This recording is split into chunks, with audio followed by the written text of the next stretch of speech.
Hey,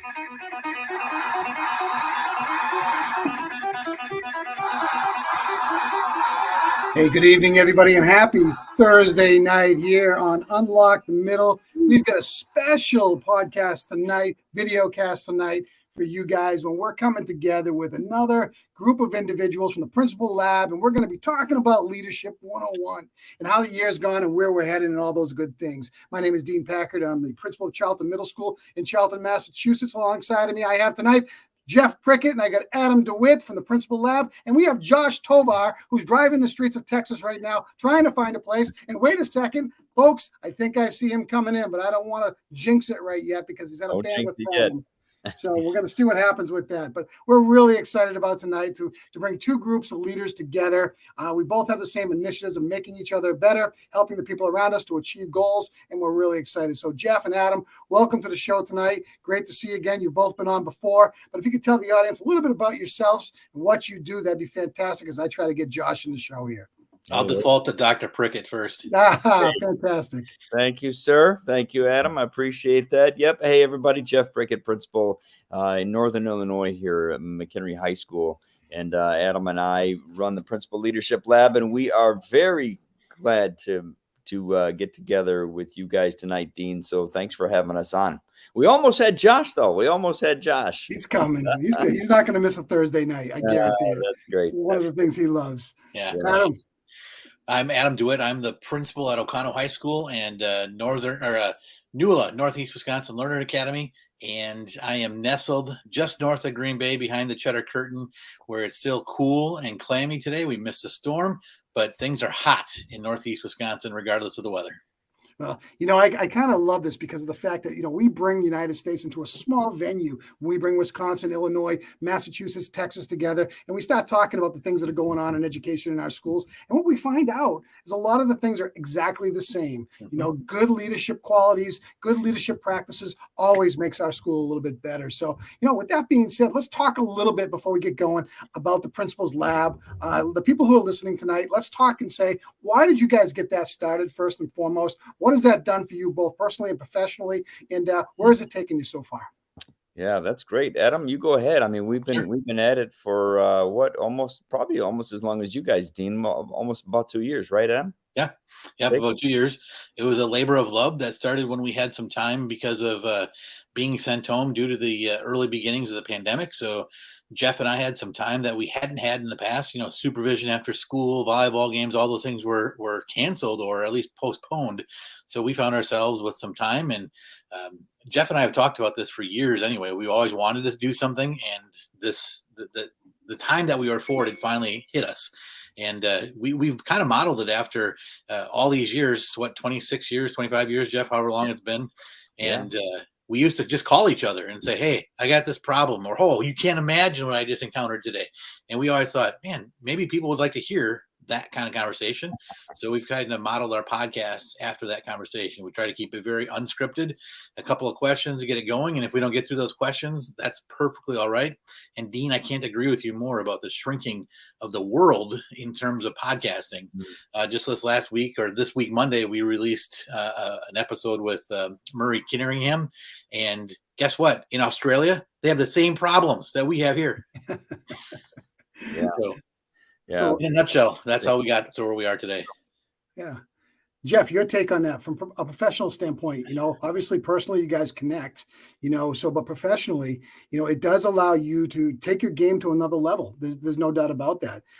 Because you know what, there's no holds barred when you guys are having conversations out there with anybody you bring in. It just allows you to think differently sometimes, I'm sure.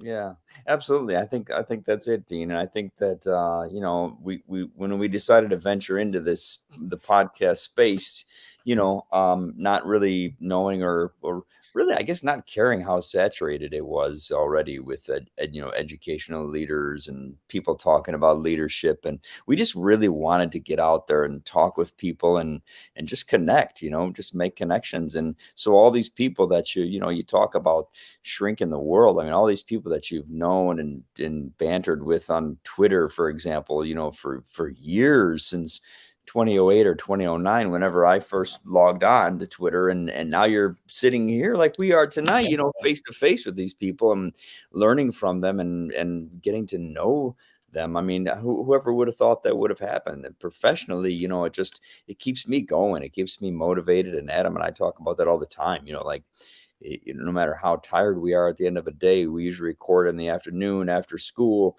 And I'm pumped up once we get done with an episode and ready to go another few hours, ready to get back right in and learn from other people. So it's been a great experience so far. The Principal's Lab, have you guys ever brought kid perspective onto topics, or are you guys strictly just going out and reaching out to either authors or somebody in quality of education that just rises the bar for everybody? Well, we have a lot of immaturity, but we haven't had any students. That's very true. But that's a great idea. We have talked about branching out, having groups. We had one episode with 5 adults and running it kind of like what you're doing right now. It's difficult with 5 talking heads, but that was still one of my favorite episodes, Jeff, way back then. It was like number 2 or 3. Yeah. It was pretty exciting to have all those people come together with like minds again. So, but I would love to see us do something with some students sometime, from McHenry to Oconto. Yeah, well, and we have had former students on, like former students that Adam taught, and a former student of mine I was the principal and she was one of my elementary kids. We've had former kids on, but not like current youth. I think that's a great idea, though. Have you guys done that? We had a student voice segment we did last year. We're going to pick up on it right now. As we're finishing off the school year, as you guys are too, we're going through triage and we're trying to make sure, that we're getting everybody to the finish line, that we're celebrating and doing all the things right. That when people leave school, they're leaving happy, setting the seeds for next year. So we didn't really get into that as much as we wanted to, but we've had some really riveting conversations from student perspective on educational topics. And I think it's powerful. I mean, we elicit feedback all the time through surveys and other things, but when kids talk about how they feel about individual things, it does give perspective to help shape the way that educators think. Yeah. So not a bad thing to go. Josh Tovar, it's great to see you. Did you get lost down in Texas? No, I'm driving down from, hello everybody. I was driving down from Dallas, and I had to pull over in Sierra Blanca because there would be no internet. But I had no internet here in Sierra Blanca, so I called the superintendent of Sierra Blanca. He's a friend from El Paso. He lent me the school code to say, hello, everybody. Glenn Nathan. God bless you. Awesome. So greetings from Sierra Blanca, Texas. That face right there, that's frozen. That's the Josh Tovar that we know and love, okay? Did I freeze? He's got that smile going, and he's ready. And you better tell your principal friend he's got to increase the bandwidth just a little, okay? Just for situations like this. So great to have you, my friend. Thank you very much. Sorry you're going through a little bit of triage yourself. That's we're awesome. going to get some intermittent voice from Josh tonight until he figures it out. Hey, so guys, let's throw this out there. Let's talk about our school year. You guys are both from the high school lens. Am I correct when I say that? Yes. Yeah. Okay. Yep. So talk about your year a little bit and how it all unfolded. As you said earlier, you guys are coming down to the finish line and you're out of school right now. But let's talk about some of the challenges you might have had from your lens. I'll kick off, Jeff. The year started out, we were in session probably more than other school districts within our region, in the pandemic. But this year, we all were back in school right away in September.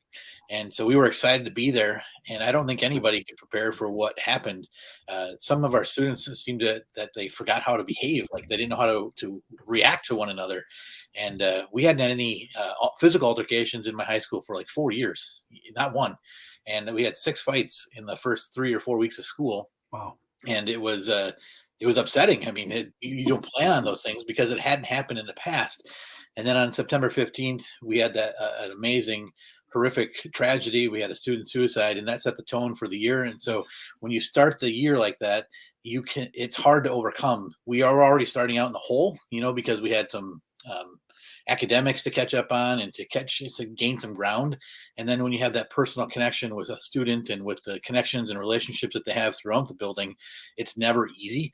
So this has been probably one of the toughest years outside of COVID, just the internal relationships of student to student, student teacher, the magnitude of just broken relationships.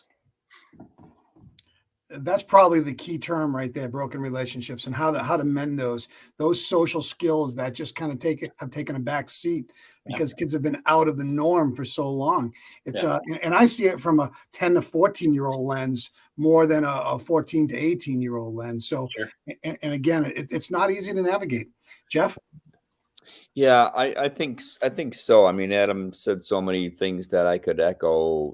We had I think everybody knew that coming into this year was going to be different, but I don't think we really knew how different it would be. Just you think about, kids being allowed to do school from their bedrooms and in their bed, their bed and on the couch and whatever, and not having to show their face for how long was it, and then all of a sudden we put them back into in a strict 8-period day, sitting in desks, having to go to school all day long. And our kids just, they couldn't hack it. A lot of them, not everybody. So it just really showed us that, we talked a lot about, hey, what did we learn during the pandemic? And I don't think we saw a whole lot of that kept into place afterwards, because we didn't allow kids to stay online if they wanted to afterwards. We thought as educators, like, in-person learning is the best form of learning. And when we knew that, some kids, do better at home, I'm going to, sorry, Jeff. Go ahead. I was going to say that in-person learning is maybe the best for the majority of my students, but I had a few fringe students that excelled for the first time in their learning because they were comfortable in their own home. And I think that's important for all of us in education, from the classroom to the community, to understand that everybody can do things differently. And I hope that we don't put all the things that we learned during that last 2 years on the shelf and wait for another pandemic, because we did learn some good things about online learning.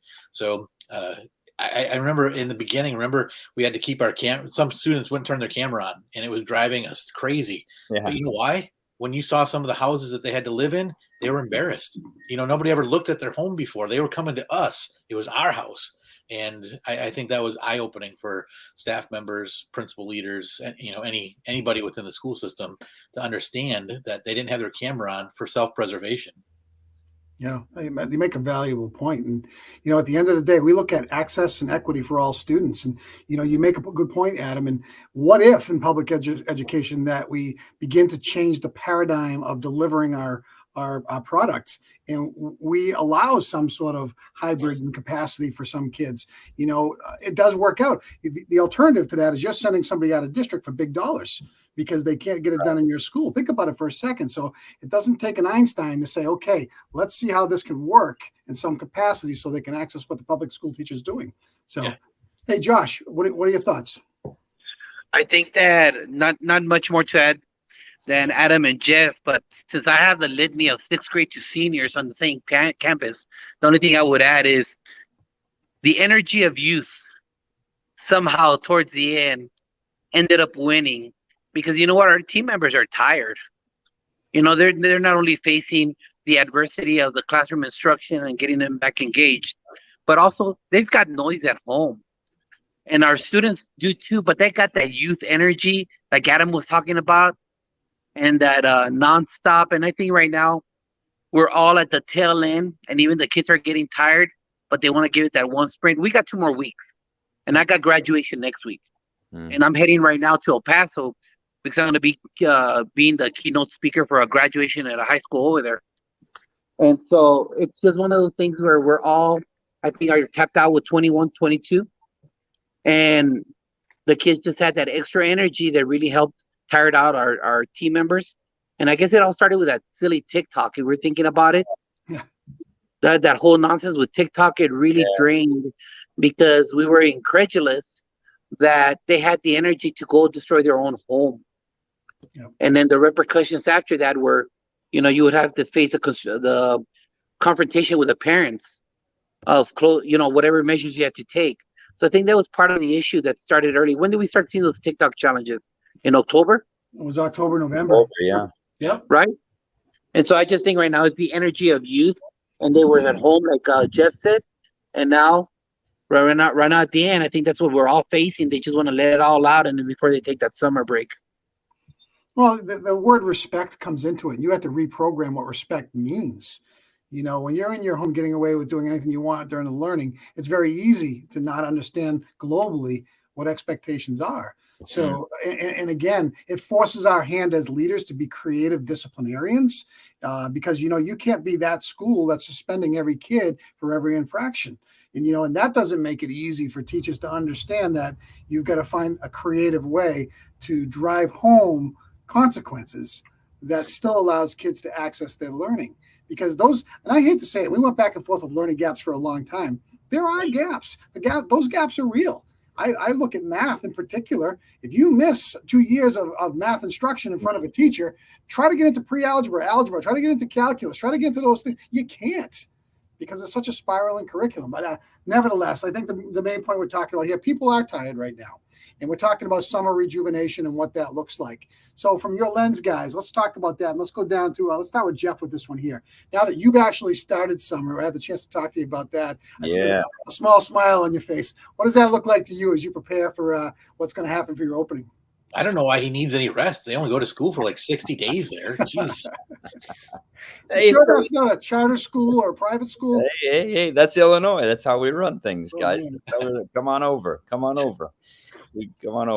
Hey, we've been done. Our seniors graduated May 21st, and we start in the first couple of weeks of August, and so, but so that's, I guess, when we talk about summer rejuvenation, I can't express how important it is, but yet I can't also express like how important it is to keep the fire burning. Like I'm ready to, get back in and start planning next year, the day after the last day of school. And people, and I get that everyone's got to recharge, but for me, it's figuring out how to balance spending some time, some downtime, some quality time at home, trying to turn things off for a little bit, yet not wanting to really. To me, I don't want to. I'm ready to think like, how can we turn this past year and turn the corner and start next year with a bang, and just like excitement and just go time, and make this next year better than the year before. And I think we all do that in our own way. So yeah, guys. I mean, I try to read some, fiction as well as some books on leadership still, and just trying to fuel my fire for next year. And but I don't know. I guess it's hard. It's hard. That's my final answer. Adam, that's a good answer. It's hard. Yeah, we can all agree to that. I'll start with everything that Jeff said and then add to it.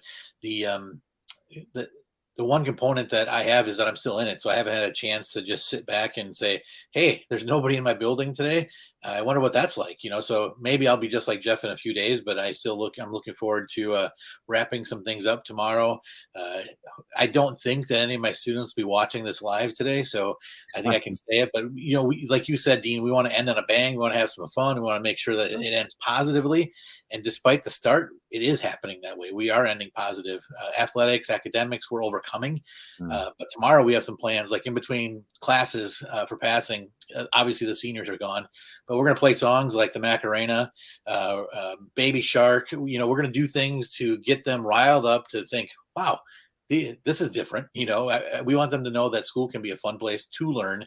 It doesn't have to be staunch. It started out different. We're going to end it different. So just want them to leave with a good flavor in their mouth so that they come back to the same buffet next year. Deinstitutionalizing educational practices. Think about that for a second. What makes your school different that makes those kids want to come every single day? And that starts with leadership and trickles down. Yeah. And one of the guys who does it the best is right there. Josh Tovar, thoughts? For myself, we still got next week, the full week, graduate on the 9th. We still have teacher PD the next day. But we're going to be having to clean out the building for some asbestos movement they're going to be doing. And then right after that, we have summer school. So we're still on contract for 2 weeks. Then I'm looking probably at taking a conference. But most importantly, I'm looking forward to spending time with my family in Florida. Because we only have 1 week off. We're 226. And we have the first week of July off. And then we go back to the grind on contract. And so we're going to be taking off a trip to. I have no idea. That's one of those wife things. She handles the vacation. Why are you going from Texas to Florida? Why don't you Yeah, come to that's a the great question. Center Curtain? We got plenty Because of water and trees. because the wife loves the beach Oh, and she loves Florida, and so you know how that goes. Don't you have a beach in Texas? You got that thing called the Gulf of Mexico. Right. But it's I don't know. I have no idea. But you know what? In the end, to me, it's just in the end, it's at least if I spend 3 full days of nothing and having meals with my family, I think that recharges me. I still have the energy for that. Tomorrow's my son's 3rd birthday, Yeah. and I'm gonna be in El Paso. I'm gonna miss his birthday, but you know what? We'll make sure we make up for it. But it's one of those things that they say kids rejuvenate you. And for me, it's been an honor having my 3-year-old son that's really giving me that last kick because I can't retire for another 10 years because of him. But in the end, I love my family, and that's what recharges me. And not only that, but seeing those. And I think Jeff and Adam, you could understand this when your kids walk across the stage, like your beautiful ceremony, Jeff, from one side of the stage to the other, within those 4 seconds, you see a whole lifetime walk across, and the smile that those kids show you when they stop and take a picture with you and they walk across the other side, tell me that does not rejuvenate you. Yep. That is one of the most cherished moments ever for a high school principal. Absolutely. Love it. How about you, Dean? It's a little bit different for us. I mean, we culminate out with 8th graders, so 14-year-olds. We do a celebration for them as they leave our school. We're one district, and we have 2 towns that it supports. So I don't believe in graduation halfway through. And right. So, what we do is we have a real nice celebration followed by a semi-formal and a buffet for the kids. Parents all come in, and we celebrate this journey. And I'm trying to write my speech about what that's going to look like as kids who are 8th graders were last time in 5th grade when it was a normal school year for them. And all of a sudden we're sending them off to high school with, we'll call it a few soft skills that hopefully are going to make them successful, but more importantly, with as much love as we can and support. And those are things that we can control. And it kind of leads us to the next thing that I want to talk about in regards to getting ready for next year. I know one of the things that our district did from an administrative standpoint is really shrink down the number of goals that we want to focus on coming into next year. School improvement plans, district plans, what they look like, they can be so cumbersome sometimes. And you can never, if they're that cumbersome, you never gain any traction.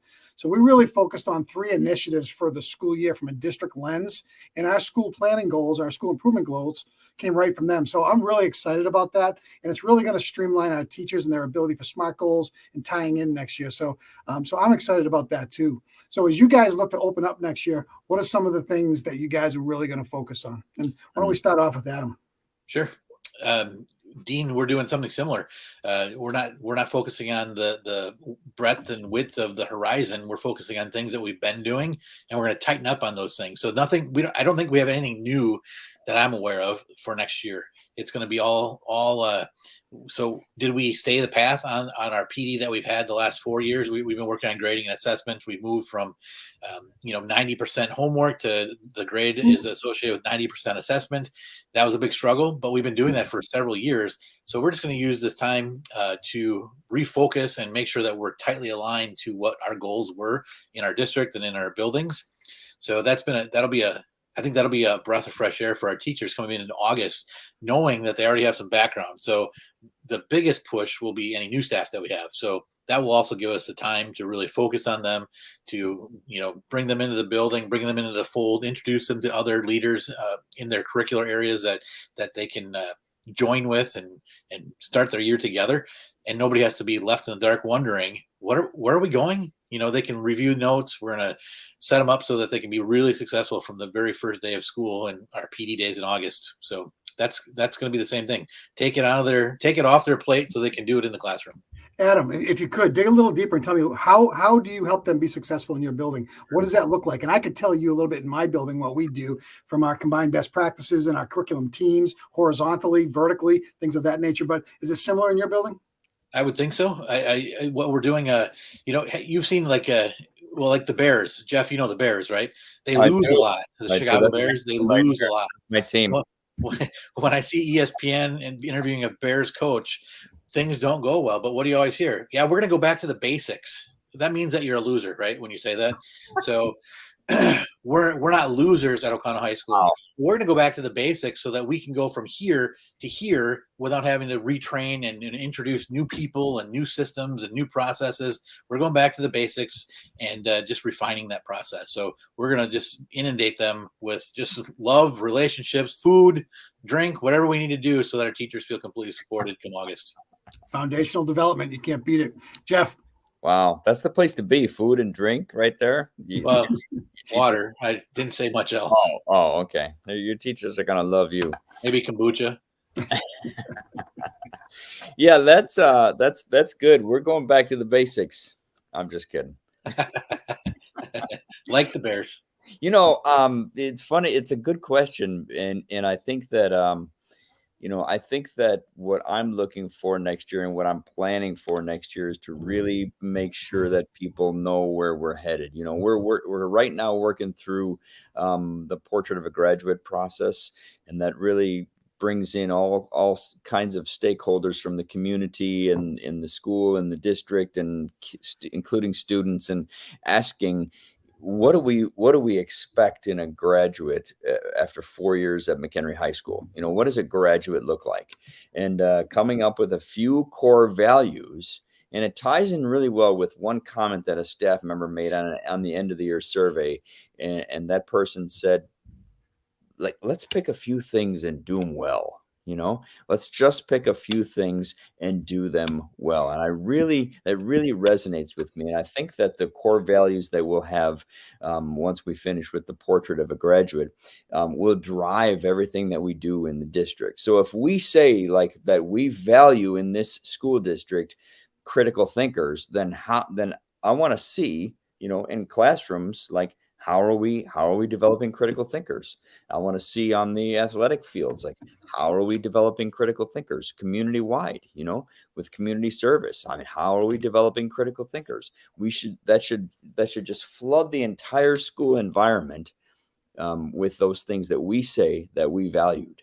So I'm looking forward to that, and that kind of driving some of our mission and vision work next year. So one quick question. So when you're talking about problem solvers, critical thinkers, what are some examples from a high school lens that maybe your teachers would have brought forward to you already, or what you're thinking as a leader? What does that look like? Because we get curriculum that has to be drawn out, but we got to raise that up. We got to raise that bar. We got to ensure that they're getting higher levels of blooms, and they're analyzing, synthesizing, and they're bringing questions to the table and being part of the learning. I would love to dig in a little bit and just talk about that. Yeah. Well, I think that's critical, right? If we say, you gave the examples, not only of critical thinking, but problem solving. What does that look like in the classroom? If we just see kids sitting in rows all the time and the teacher standing in front of them all, every day for every lesson, then we're not really teaching critical thinking and problem solving, because kids need to be, working in groups and working on problems, and we need to, I love the idea of community service. How can we bring community service into the high school or even the middle school level, right? How can we do that? I get that the curriculum has to be taught, and at the high school level there's something called AP, driven by the college board, and you don't have a whole lot of flexibility if you're an AP teacher. That curriculum has to get taught. But it's the greatest teachers who are going to bring their own spin and their own flair to even college board, and really helping kids to understand and be problem solvers and be critical thinkers. And it's really teaching people too. It's spending time, not just standing up at the beginning of the year in service and say, hey, this year we're going to focus on problem solving, and that's the last you ever hear about it for the year, right?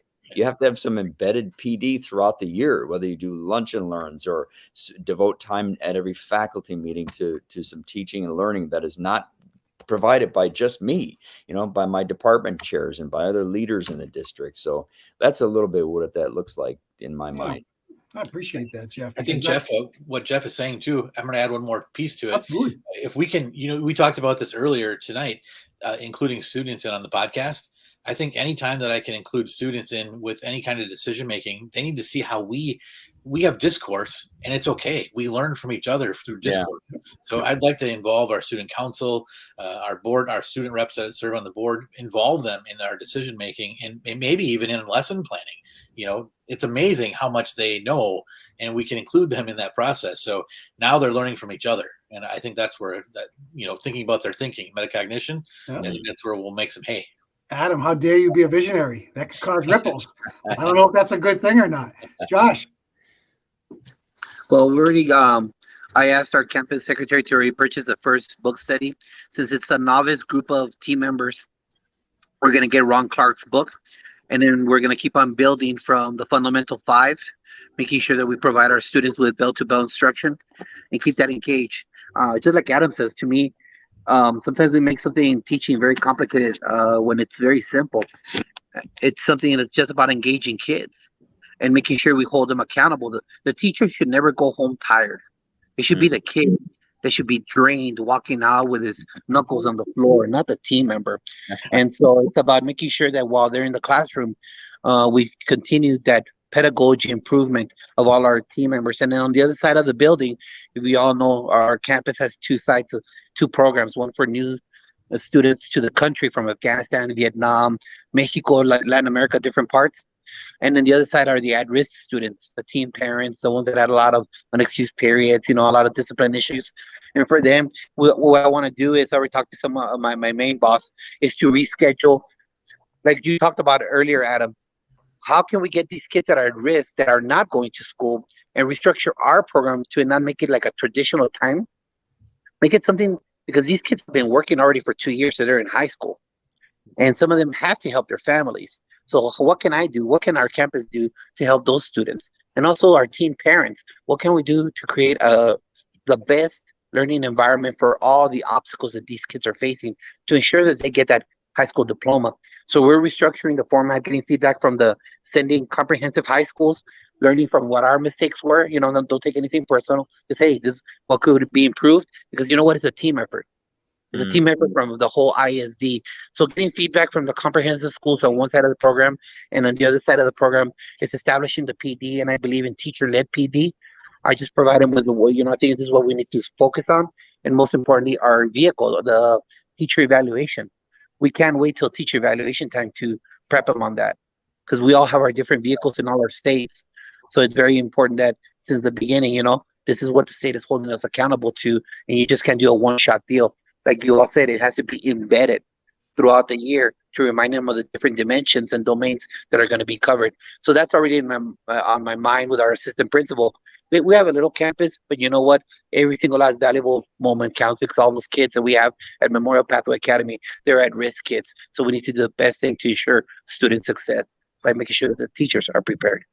Josh, when you're talking about those things, like students who don't fit the mold, and you're going to help them do something different, make it not so institutionalized, aren't you just enabling them? I mean, isn't that don't you guys get that too? Like, we're enabling them, Sure. We got to overcome some stigmas too, and continue to educate the community, our teachers, our parents, even our students. I think that's what Ken Williams said, right, Dean? Yeah. That we're so stuck in our ways. Yeah.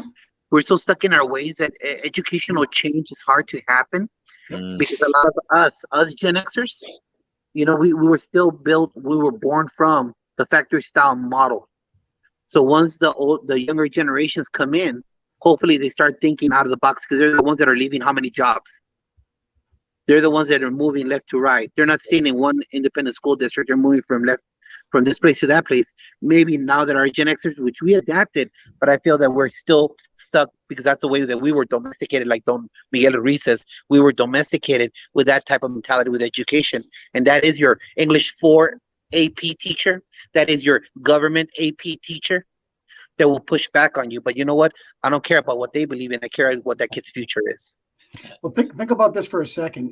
If we can provide our educators with the very best working knowledge of how to create student engagement, then we're going to win as leaders. Now, when I say that, I'm talking about your DCAP, your district accommodation plan. You look at the 25, 30 different accommodations that every gen ed student or every student that walks in the building should have in a classroom. You want to cut down special education numbers, then you want to train your teachers on how to differentiate to meet the needs for kids to access their learning. And it says it sounds simple, but if you put together some sort of differentiation academy and just keep building tools for those educators, guess what happens? Every student can connect with the learning.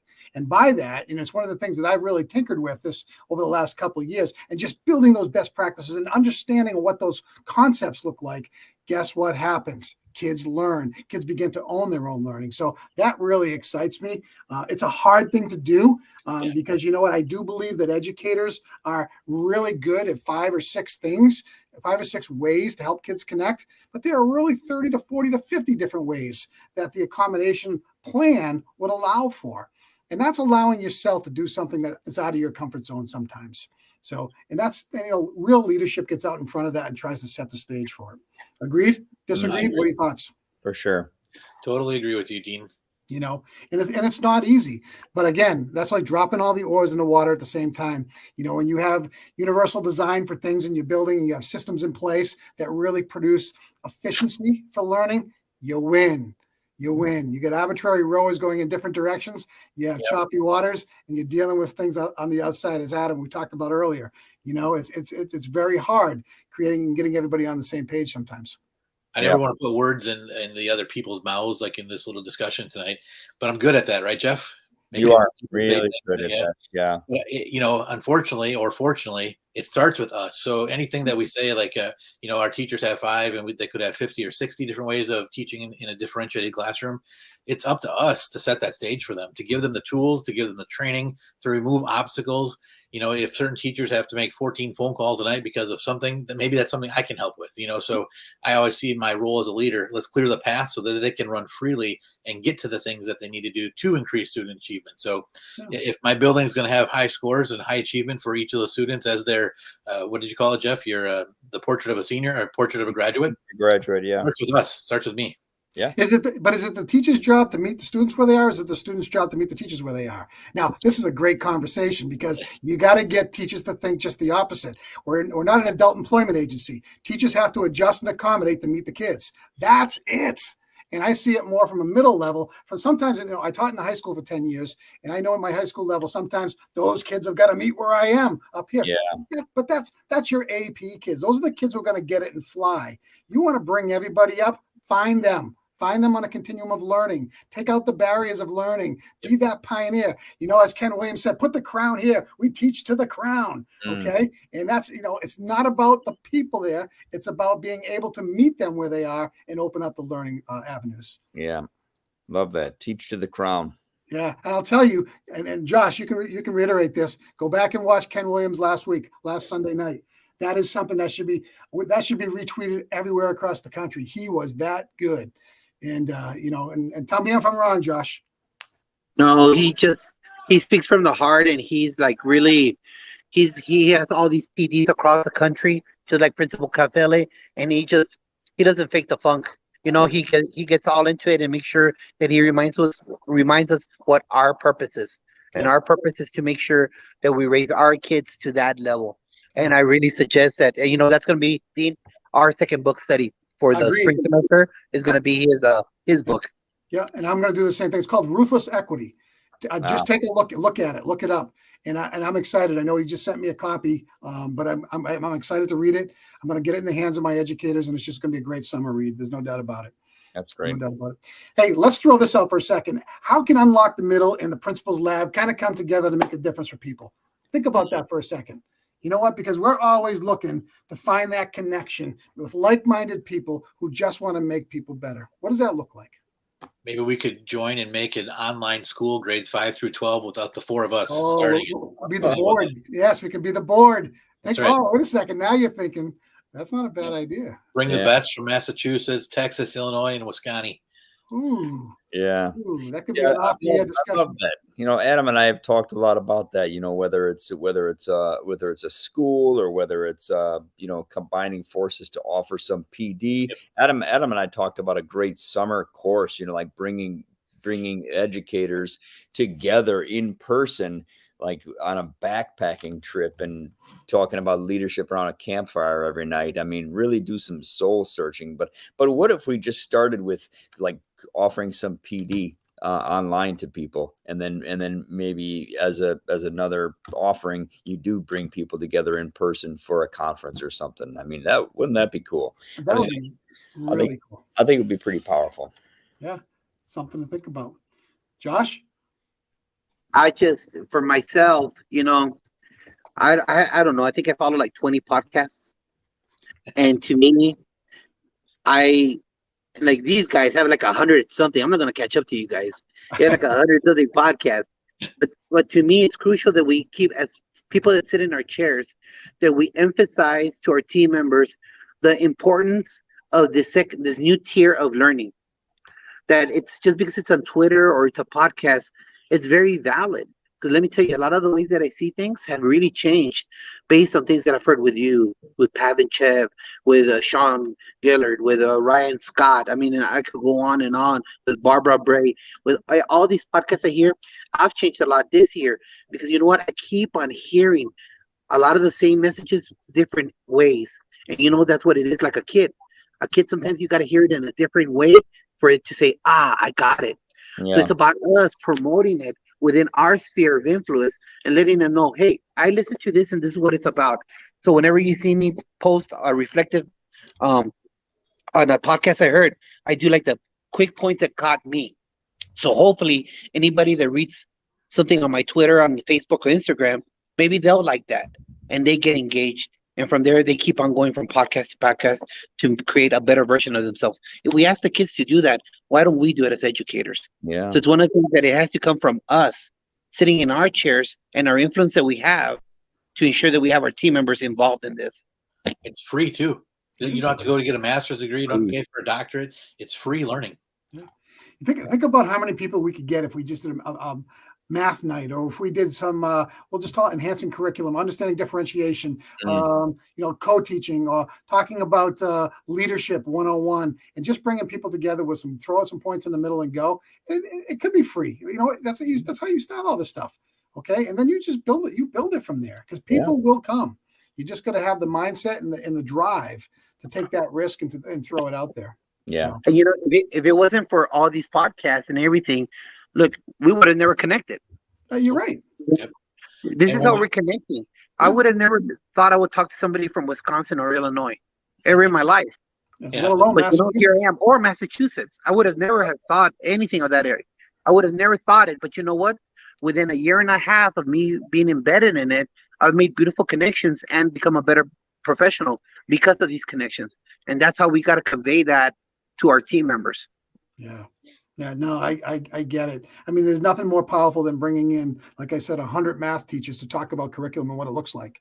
Sure. You think about it. You pick your content. It doesn't matter. It could be social emotional learning. It could be adjustment counselors. It could be whatever. Those topics, and you learn best from sharing ideas with one another. We're not reinventing the wheel. So definitely food for thought. Definitely food for thought. I love it. That's a great question. Yeah, we can definitely explore that. So let's go around the table. Last minute. Let's go. What are we going to say to people out there right now who are finishing out the year and just getting ready to blossom and take off and go and get prepared for next year? Well, when you lose motivation, you've got to rely on discipline, because every day I get up in the morning. Some days I can't wait to get to school, and some days I'd rather stay in bed for another hour. And that's when discipline takes over. So when the alarm hits, you go. So when you lack motivation, rely on your discipline. Love it. Jeff? That's so true. I think that I just hope that people stay strong and make it to the end of the year and take the time that you need for yourself and just reflect and rejuvenate. And as an old boss of mine used to say, sharpen the saw and just get back on the horse and get excited about another year. That's what I'm looking forward to, and I hope everyone listening can do that as well. Another deck of cards, Josh. Whenever we feel those doldrums, whenever we feel down or beat, I just remember of the pop And I think I sent that text message a while ago. You know, whenever the wrestlers, it stays quiet and then your favorite wrestler comes out, there's a pop. Yeah. Whenever we go to see your favorite metal band, we will go see Jeff's metal band. And we're all waiting and the lights go off and we know that the band's about to appear. And everyone screams the pop. So everybody out there, remember those students when you taught them something and they looked up at you and their eyes did what? Pop. It pop. And you hear the, ah, that's when you just changed the life. Hey, educator. Hey, administrator. Hey, everybody. Don't forget the pop. That will get you going every single last time because that's the paycheck no one ever talks about. And don't ever forget, every child is different, and every child deserves an opportunity to have an experience of learning and growing within our school communities. And that's what we have to make sure that we really pay attention to. Hey, guys, it's been great. We're coming up on 45 minutes. Appreciate your time on a Thursday night like this. And again, we're not done with you two, okay? Because the principal lab is going to be with us, whether aside us or whatnot. We're going to do something together that can make everybody a little bit better. So, Yeah. hey, on behalf of everybody on the call tonight, Jeff, Adam, Josh, I want to say thank you very much. For those of you who have finished the school year, get some rest. Get some rest. But for everybody else, finish strong, and I'll tell you what, good things will happen. Hey, Sunday night, we have Dan Wolf coming in. He's got a new book. It's called Being the Change. I'm looking forward to having him on. Looking forward to it. He's a new author. He's really excited to join us. So Sunday night, 7 o'clock, join in. We'll hear what that's all about. But other than that, anything else, gentlemen? Guys, have a great night. It's been real. It's been awesome. Real. Can't wait to do it again soon. Sounds really good, guys. Hey, have a great week, everybody. Everybody stay on. Make Friday a great day and make every kid smile because when they cross your way, it's our job. Everybody, be well. Enjoy your night.